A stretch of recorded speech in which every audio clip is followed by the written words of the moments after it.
আসসালামু আলাইকুম, টেক টিউবাইটি চ্যানেলে আপনাদেরকে স্বাগতম। কেমন আছেন সবাই? আশা করি আল্লাহর অশেষ রহমতে সকলেই ভালো আছেন। বন্ধুরা, আজকে আমি আপনাদের দেখাবো কিভাবে এ ধরনের কমপ্লিকেটেড হেয়ার থেকে সিলেক্ট অ্যান্ড মাস্ক অপশনটি ব্যবহার করে একটি ছবির ব্যাকগ্রাউন্ড রিমুভ বা হেয়ার মাস্কিং করা যায়। আর এই কাজটি করার জন্য আমি ফটোশপের যে ভার্সনটি ইউজ করছি সেটা হলো ফটোশপ সিসি 2020 ভার্সন। তো দেখতে পাচ্ছেন বন্ধুরা, আমার ফটোশপ ক্যানভাসে অলরেডি একটি মডেলের ছবি ওপেন অবস্থায় আছে। প্রথমে আমি এই ছবির যে ব্যাকগ্রাউন্ড লেয়ারটি আছে এই লেয়ার থেকে আরও একটি ডুপ্লিকেট লেয়ার তৈরি করে নেব। তার জন্য আমি এই ব্যাকগ্রাউন্ড লেয়ারটি ধরে মাউস দ্বারা ড্র্যাগ করে এই প্লাস চিহ্ন দেওয়া এখানে এই ক্রিয়েটেড নিউ লেয়ার আইকনের উপর ছেড়ে দেব। তো দেখুন, এখানে কিন্তু আমাদের আরেকটি লেয়ার তৈরি হয়ে গিয়েছে। আমরা এখন নিচের লেয়ারটিকে আপাতত হাইড করে রাখব। তারপর নিচের লেয়ারটিকে সিলেকশন করে আমরা এখান থেকে create a new figure adjustment layer এখানে একটা ক্লিক করব। তারপর এখান থেকে সলিড কালারের উপর একটা ক্লিক করব। এখান থেকে আমরা একটা কালার চয়েস করে নেব।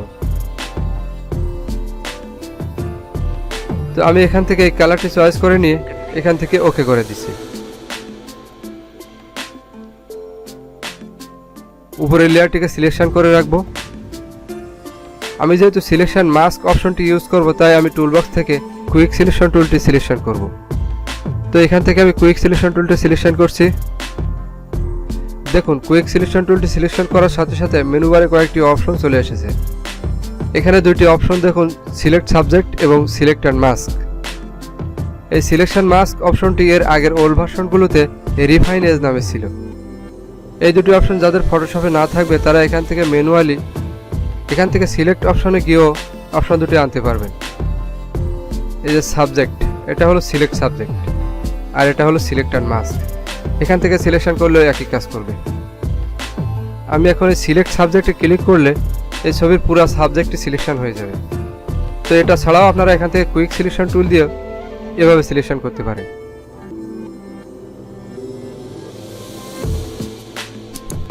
এছাড়া আপনারা এখান থেকে লেসো টুল দিয়েও এভাবে সিলেকশন করে নিতে পারেন।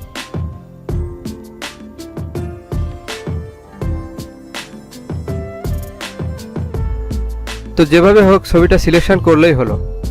আমি এখান থেকে সিলেক্ট সাবজেক্টে একটা ক্লিক করছি।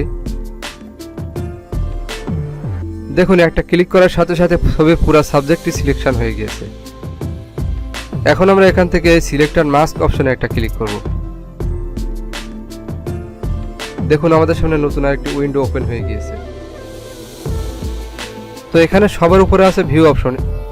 প্রথমে ভিউ অপশনের এখানে একটা ক্লিক করবেন। তারপর এখানে এরকম অনেকগুলো অপশন দেখতে পাবেন। এখান থেকে আপনি অনিয়ন স্কিন এই অপশনটি সিলেকশন করে দিবেন।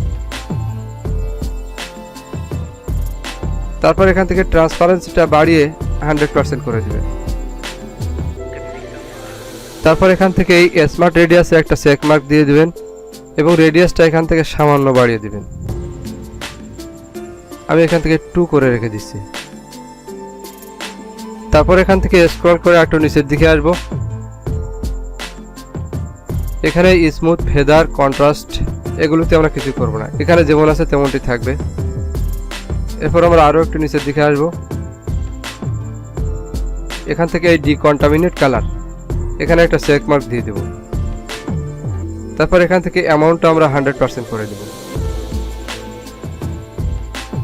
তারপর এখানে এই বাম সাইডে দেখুন আরও কিছু টুলস আছে। এটা হলো কুইক সিলেকশন টুল, এটা হলো রিফাইনেস ব্রাশ টুল, এটা হলো ব্রাশ টুল, এটা হলো অবজেক্ট সিলেকশন টুল, এটা হলো লেসো টুল, এটা হলো হ্যান্ড টুল এবং এটা হলো জুম টুল। তো আমরা এখান থেকে এই রিফাইনেস ব্রাশ টুলটি সিলেকশন করে নেব।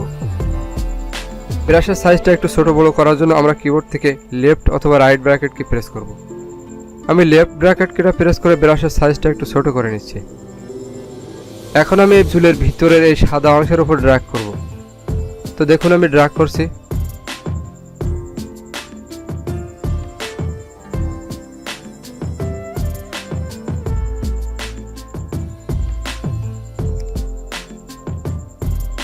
দেখুন বন্ধুরা, ড্র্যাগ করার সাথে সাথে সাদা ব্যাকগ্রাউন্ডটা কিন্তু এখান থেকে চলে যাচ্ছে।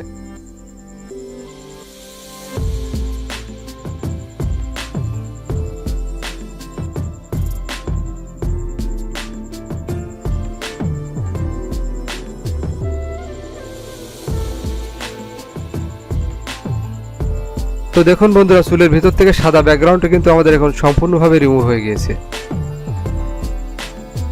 এখন আমরা এই আউটপুট টু অপশনের এখানে একটা ক্লিক করব। তারপর এখান থেকে new layer with layer mask এই অপশনটি সিলেকশন করব। তারপর এখান থেকে ওকে করে দেব। তো দেখলেন বন্ধুরা, কত সহজেই স্মুথলি চুলের ভিতর থেকে আমাদের ব্যাকগ্রাউন্ডটি রিমুভ হয়ে গেল। আমাদের হেয়ার মাস্কিং এর কাজ কিন্তু এখন শেষ। আমরা এখন এই কালার থাম্বনেইলের উপর একটা ডাবল ক্লিক দিয়ে এখান থেকে ভিন্ন ভিন্ন কালার দিয়ে দেখতে পারি।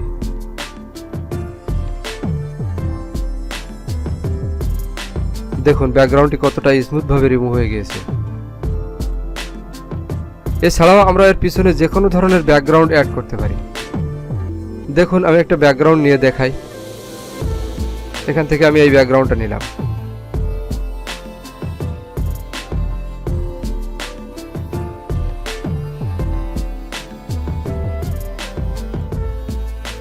তো আশা করছি এই ভিডিওটি আপনাদের অনেক ভালো লেগেছে। আর যদি ভালো লেগে থাকে তাহলে অবশ্যই আমার ভিডিওতে একটি লাইক দিবেন।